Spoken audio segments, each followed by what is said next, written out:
In the ancient land of Thessaly, there ruled a king whose pride knew no bounds. His name was Erysichthon. He cared nothing for the gods, nor the sacred laws that governed the earth. To him, the world was merely his to take. The king set his sights on the sacred grove of Demeter, intending to cut down its ancient trees to build a new, grand banquet hall.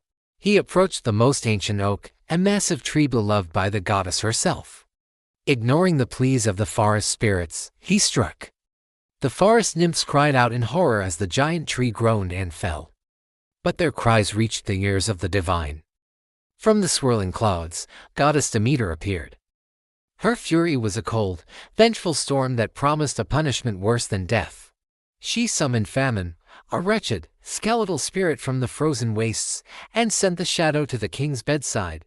That night, as Erysichthon slept in his opulent chamber, famine breathed into him.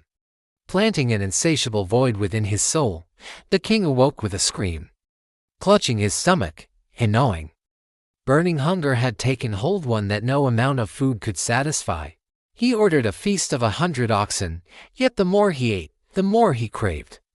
The hunger grew with every bite. Days turned into weeks. His once muscular frame began to wither, his skin stretching tight over his bones as the curse consumed him. His servants watched in terror as the palace larders were emptied. Piles of bones and empty plates were all that remained of his wealth.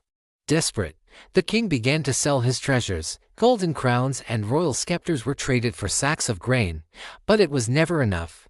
The grain was gone in an instant, and the fire in his belly only burned hotter. In his final descent into madness, he committed the ultimate sin. He sold his own daughter into slavery to buy one more meal. Finally, the king was alone. His palace was a hollow shell, and his hunger had reached a terrifying peak. With nothing left to consume, the king turned his predatory gaze upon his own limbs. The curse of Demeter had come to its horrific conclusion. The memory of the arrogant king faded into the dirt, while the sacred grove, through time and divine grace, began to bloom once more.